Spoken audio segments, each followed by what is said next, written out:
प्यारे बच्चों नमस्कार। बच्चों आज की क्लास में अपन एक्सरसाइज 2.1 करेंगे। देखो पीछे वाली क्लास में अपन ने क्वेश्चन नंबर 1 से लेकर 5 तक किए थे, तो आज अपन क्या उससे आगे करेंगे यानी क्वेश्चन नंबर 6। तो देखो सबसे पहले क्वेश्चन नंबर 6 क्या है, निम्न के पूर्ववर्ती लिखिए। तो देखो प्यारे बच्चों पिछली क्लास में मैंने आपको बताया था भी कोई भी संख्या हो उसमें से अपन एक घटा देंगे। जैसे मान लो ये संख्या आपके पास 9 है, इसमें से एक घटा दिया तो कितने प्राप्त हुए 8। यानी कोई भी संख्या हो उसमें से एक घटा देंगे तो वो संख्या जो प्राप्त होगी वो उस संख्या की पूर्ववर्ती संख्या होगी। यानी पूर्ववर्ती मतलब पहले की संख्या। तो पहले की संख्या में अपन क्या करेंगे, जो भी संख्या आपके पास दी गई उसमें से अपन एक घटा देंगे। अगर अपने को बाद की संख्या ज्ञात करनी है यानी परवर्ती, तो उसका मतलब क्या आता है, जो भी संख्या दी गई उसमें अपने एक जोड़ देंगे। एक जोड़ने से जो मान प्राप्त होगा वो क्या होगा, परवर्ती होगा।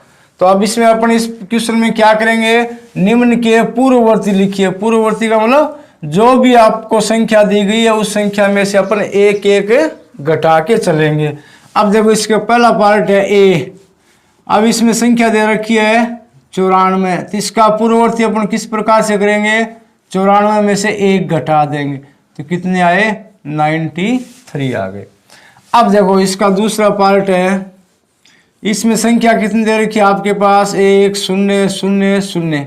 अब यह संख्या कितनी, इकाई दहाई सैकड़ा हजार 10,000 यानी 10,000 है। तो इसका पूर्ववर्ती अपन किस प्रकार से करेंगे, 10,000 में से एक घटा देंगे तो कितने आएंगे 9,999। कहने मतलब पूर्ववर्ती ज्ञात करनी है तो कोई भी संख्या उसमें से हम एक घटा देंगे। अब देखो इसी प्रकार इसका तीसरा है, तीसरा क्या है 208090। अब यह संख्या दे रखी है। अब इसका पूर्ववर्ती ज्ञात करने के लिए अपन क्या करेंगे, इस संख्या में से एक घटा देंगे और कुछ भी नहीं करना है। पूर्ववर्ती का मतलब एक कम करना, परवर्ती का मतलब एक उसमें जोड़ना। अब इसमें से अपन एक घटाएंगे तो बाकी संख्या तो उसी प्रकार रहेगी। तो ये संख्या कितनी आएगी 2080 और ये आ जाएगा 89। घटाना तो आपको आता ही है, इसमें कोई दिक्कत वाली बात है नहीं। अब देखो इसी प्रकार इसका पार्ट 4 है, उसको भी हम इसी प्रकार से करेंगे। उसमें संख्या दे रखी है आपके पास 7 6 5 4 3 2 और 1। अब इसका पूर्ववर्ती ज्ञात करेंगे यानी इसमें से एक घटा देंगे तो संख्या आपके पास 7 6 5 4 3 2 1, उसमें से एक घटा दिया तो एक घटा के आप घटा के लिख दोगे, कोई दिक्कत वाली बात नहीं इसमें। 7 6 5 4 3 2 और 0 यानी इस प्रकार से करना है। पूर्ववर्ती का मतलब कोई भी संख्या दी गई उसमें से अपने एक घटाएंगे, जो मान प्राप्त होगा वो संख्या क्या होगी, पूर्ववर्ती होगी। तो इस प्रकार से आपको ये क्वेश्चन नंबर 6 करना है।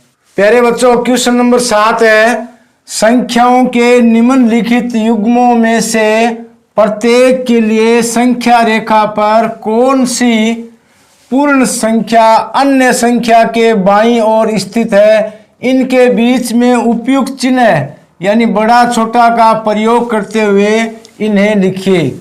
अब देखो बच्चों सबसे पहले मैंने आपको बताया था पिछली क्लासों में भी, जैसे मान लो ये आपके पास एक संख्या रेखा है। संख्या रेखा के शुरुआत में यहाँ क्या आता है, शून्य आता है। शून्य के बाद में इस प्रकार से 1 2 3 4 5 6 इस प्रकार से अपन क्या है संख्या रेखा पर अंकों को लिखते हैं। अब देखो शून्य से अपन इस साइड में चलते हैं, अपने हाथ वाली साइड में। तो ये साइड कौन सी है, ये साइड है दाईं साइड। कौन सी साइड है, दाईं साइड। जब अपन दाईं साइड में चलते हैं तब मान क्या बढ़ रहा है, देखो 1 के बाद में 2 आया, 2 के बाद में 3 आया, 4 आया, 5 आया, 6 आया। इसी प्रकार अपन आगे चलेंगे तो मान क्या है, बढ़ता जाएगा। समझ में आ गई ना, यानी संख्या रेखा के अपन दाईं ओर चलते हैं तब मान क्या है, बढ़ता है। अब देखो इसी प्रकार इस संख्या को मैं यानी इस साइड में बाईं ओर बढ़ाऊंगा, यानी पीछे की साइड में अपन इस संख्या को बढ़ाएंगे तो इस साइड में मान क्या आएगा, इस प्रकार से -1 -2 -3 और इस प्रकार से -4 यानी चलता ही रहेगा। कहने मतलब संख्या रेखा पर अपन दाहिनी साइड में चलते हैं तब मान क्या बढ़ता है और इसके विपरीत अब बाईं साइड में चलते हैं तब क्या है, मान यानी तर कम होता जाता है। अब देखो जैसे मान लो दाहिनी साइड में ये क्या है 1 और ये क्या है 4। अब 1 और 4 में 4 बड़ा है, यानी इस साइड में जा रहे हैं तब मान बढ़ रहा है। इसी प्रकार जैसे ये 3 है, 3 से ये 6 क्या है बड़ा है, कहने मतलब दाहिनी साइड में चलेंगे तब मान क्या बढ़ेगा, इसके विपरीत अपन पीछे की ओर यानी बाईं साइड में आएंगे तब मान क्या है घटेगा। अब देखो जैसे 1 से ये -1 छोटा है, इसी प्रकार -1 से -3 छोटा है, इसी प्रकार -2 से -4 क्या है छोटा है। अब अपने को ये जो सवाल दे रखा है, इन सवालों को अपन संख्या रेखा के ऊपर देखना अभी कौन सा मान बाईं साइड में और कौन सा मान दाईं साइड में। यानी आपके पास ये 2 मान दे रखे हैं, इनमें जो मान छोटा होगा वो कौन सा होगा बाईं साइड में होगा, और जो मान बड़ा होगा वो कौन सी साइड में लिखेंगे अपन दाईं साइड में। क्योंकि दाईं साइड की तरफ जाए तब मान क्या है बढ़ता है, और बाईं साइड में चलते हैं तब मान क्या है घटता है। तो देखो अब जैसे मान लो आपके पास पहला क्वेश्चन है, इसमें आपको संख्या दे रखी है 530 और 503। अब देखो ये संख्या बड़ी है, फिर जैसे मान लो 1 2 3 4 5 6 7 8 10 तक होती तब तो अपन संख्या रेखा के ऊपर उनको लिख के पता कर लेते, लेकिन ये संख्या क्या है बड़ी है। अब इन बड़ी संख्याओं को अपन इस प्रकार से संख्या रेखा के ऊपर तो दिखा नहीं सकते, क्योंकि अपने को जगह चाहिए और पूरा टाइम चाहिए। तो अब सबसे पहले इन संख्याओं का पता करो भी ये संख्या कौन सी बड़ी है। देखो संख्या को अपन इस प्रकार से गिनते हैं, इकाई दहाई सैकड़ा, सैकड़े जगह कितना है 5, इसका मतलब 500 और 3, ये संख्या कौन सी है 503। इसी प्रकार ये इकाई दहाई सैकड़ा, सैकड़े जगह कितना है 5 यानी 530। अब ये देख लो 530 और 503 में से कौन सी बड़ी है 530 बड़ी है। अब कहने मतलब ये जो 530 है ना ये इस साइड में होगी इस प्रकार से दाईं साइड में, और ये जो 530 इससे छोटी है इसका मतलब ये इसके बाईं साइड में होगी। समझ में आ गया ना। ये अपन क्या संख्या रेखा पर इन अंकों को लिखने बाद में अनुमान लगा ले अभी जो संख्या बड़ी है वो क्या है दाहिनी साइड में होगी, जो संख्या छोटी है वो क्या है बाईं साइड में होगी। तो इसको अपन किस प्रकार से लिखेंगे। अब ये कह रहा है कि कौन सी संख्या किस संख्या के बाईं ओर स्थित है, तो बाईं ओर वही संख्या स्थित होगी जो इन दोनों में से छोटी है। समझ में आ गया ना। तो ये संख्या क्या है, ये संख्या बाईं ओर स्थित है। तो इसको अपन किस प्रकार से लिखेंगे, इस प्रकार से लिखेंगे भी 503 530 के बाईं ओर स्थित है। क्यों है, क्योंकि 530 से 503 है वो छोटी है। जो संख्या छोटी होगी वो बाईं ओर, जो संख्या बड़ी होगी वो दाईं ओर। तो इसको अपन इस प्रकार से लिखेंगे 503 संख्या 530 के बाईं ओर स्थित है। इस प्रकार से लिखेंगे बाईं ओर स्थित है।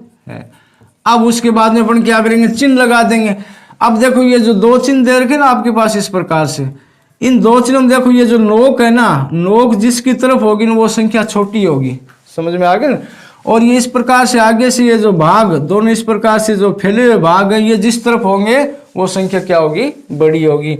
अब इसमें क्या है 503 क्या छोटी है, जिसको इस प्रकार से लिख देंगे 503 छोटी है किससे है 530 से। इसको इस प्रकार आपको लिखना है। दोस्तों अगर आप रीट की तैयारी इंडिया के टॉप एजुकेटर से करना चाहते हैं तो अनअकैडमी पे रीट लेवल फर्स्ट और रीट लेवल सेकंड के एसएसटी और मैथ साइंस के लिए ऑनलाइन क्लासेस शुरू कर दी गई है, जहां आपको इंडिया के टॉप एजुकेटर से 3 महीने के अंदर रीट लेवल फर्स्ट और रीट लेवल सेकंड की तैयारी करवाई जा रही है, जहां आपको डेली क्लासेस के साथ पीडीएफ नोट्स और वीकली टेस्ट भी प्रोवाइड करवाए जा रहे हैं। तो इसके लिए आप आज ही प्ले स्टोर पे जाके अनअकैडमी लर्निंग ऐप को डाउनलोड कर लीजिए, या इसका लिंक आपको नीचे डिस्क्रिप्शन बॉक्स में मिल जाएगा। तो आप वहां से अनअकैडमी ऐप को डाउनलोड करके सिंपली आपको मोबाइल नंबर के साथ यहाँ पे रजिस्टर हो जाना है। इसके बाद में आपसे गोल पूछा जाएगा तो आपको स्टेट पीसीएस के अंदर आरपीएससी को सिलेक्ट कर लेना है, और इसके बाद में किसी भी लाइव क्लासेस को फ्री ज्वाइन करने के लिए आप यहाँ पे कूपन कोड JOBWITHPD का इस्तेमाल करके आप किसी भी लाइव क्लास को अनलॉक करके आप अपनी बेहतर तैयारी कर सकते हैं। तो इसके लिए आप आज अनअकैडमी लर्निंग ऐप को डाउनलोड जरूर कर लेना। अब देखो इसी प्रकार इसका दूसरा पार्ट है। दूसरे पार्ट में क्या दे रखा है 370 और 307। सबसे पहले इन संख्याओं को आप पहचानो भी इसमें कौन सी बड़ी है कौन सी छोटी है। तो इन संख्याओं आप गिनो, जैसे इकाई दहाई सैकड़ा, सैकड़ा जो कितना 3, यानी 307 है। इसी प्रकार इकाई दहाई सैकड़ा, इसमें सैकड़ा जगह भी कितना है 3 है यानी 300, लेकिन इकाई दहाई की जगह क्या है 70 है। ये संख्या 370 है, ये क्या है 307 है। इसका मतलब ये संख्या क्या बड़ी है। अब जो संख्या बड़ी है वो संख्या रेखा पर किस साइड में आएगी, दाहिनी ओर, और जो संख्या छोटी है वो किस साइड में आएगी, यानी बाईं ओर। इसका मतलब जो, अब देखो इन दोनों में कौन सी संख्या किसके बाईं ओर है, ये 307 ये छोटी है, इसका मतलब 307 370 के बाईं ओर स्थित है। तो इसको भी अपन इसी प्रकार लिख देंगे 307 संख्या 370 के बाईं ओर स्थित है, बाईं ओर स्थित है। इस प्रकार से लिख देंगे, फिर ये चिन्ह लगा देंगे, यानी 370 बड़ा है, 307 क्या है, छोटा है, तो छोटे की तरफ इस प्रकार से करके चिन्ह लगा देंगे। 307 छोटा है किससे, 370 से। इस प्रकार से करना है। अब देखो इसका तीसरा पार्ट है, संख्या कितनी दे रखी है 9 8 7 6 5। तीसरे में संख्या दे रखी है 9 8 7 6 5, और दूसरी संख्या क्या दे रखी है 5 6 7 8 9। अब देखो ये संख्या बड़ी है, समझ में आ गई ना। तो संख्या रेखा के ऊपर तो अपन इनको न तो लिख सकते हैं न व्यक्त कर सकते हैं।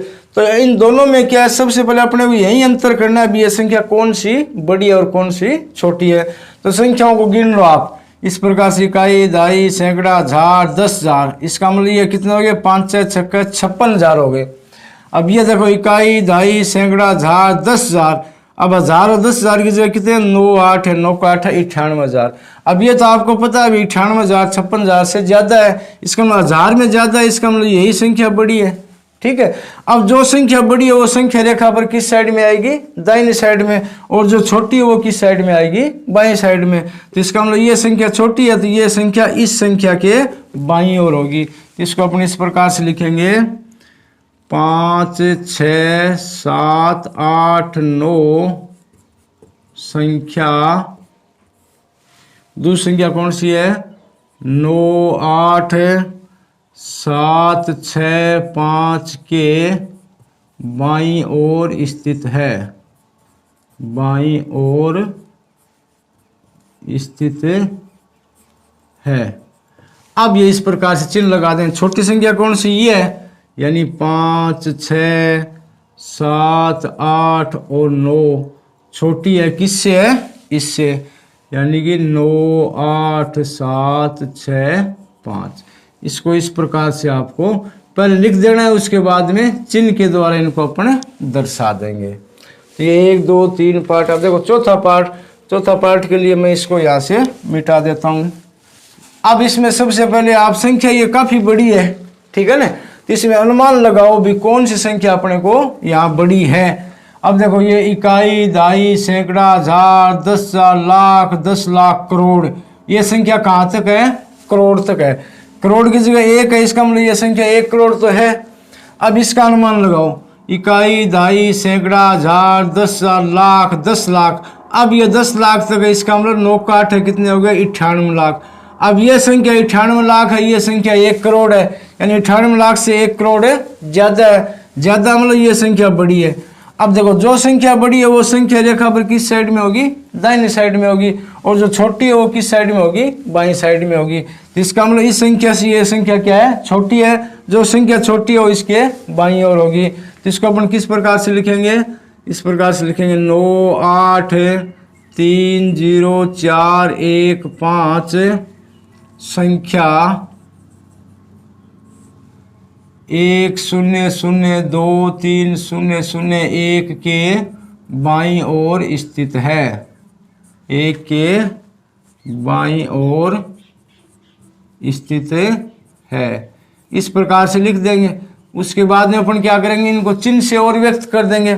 अब यह संख्या छोटी है तो सबसे पहले ये लिख लेंगे 9 8 3 0 4 1 5। अब ये छोटी है, इसकी साइड में इसकी नोक रख देंगे।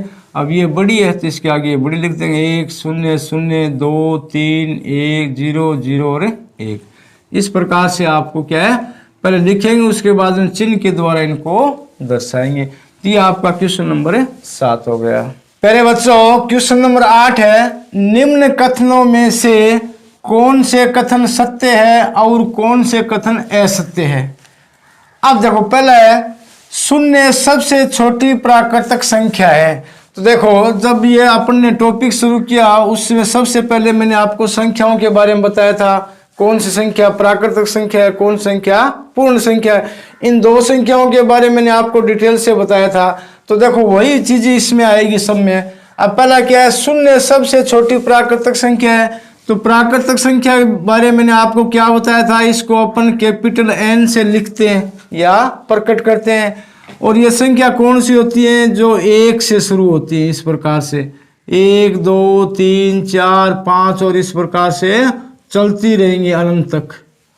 समझ में आ गई ना। उन संख्याओं को हम क्या बोलते हैं, प्राकृतिक संख्या जो 1 से शुरू होती है। समझ में आ गई ना। अब इस सवाल में क्या दे रखा है, शून्य सबसे छोटी प्राकृतिक संख्या है। तो देखो, सबसे छोटी प्राकृतिक संख्या क्या है, 1 है। क्यों है, क्योंकि प्राकृतिक संख्याओं की जो शुरुआत है वो 1 से ही होती है। इसका मतलब शून्य प्राकृतिक संख्या में नहीं होता। तो यह कथन क्या हो जाएगा, असत्य। इसके आगे इस प्रकार से आप लिख देना असत्य। अब कारण मैंने आपको समझा दिया है, कोई दिक्कत नहीं है। अब देखो, इसी प्रकार दूसरा, 400 संख्या 399 का पूर्ववर्ती है। पूर्ववर्ती का मतलब क्या होता है, उस संख्या से ठीक पहले की संख्या। और परवर्ती का मतलब उस संख्या से ठीक आगे आने वाली संख्या। तो अब देखो, 399 का पूर्ववर्ती क्या होगा, यानी इसमें से 1 घटाएंगे। तो 399 से 1 घटाएंगे, कितना आ जाएगा, 398। जबकि यहाँ कितना दे रखा है, 400। अब ये 400 399 का परवर्ती है, पूर्ववर्ती नहीं है। समझ में आ गया ना।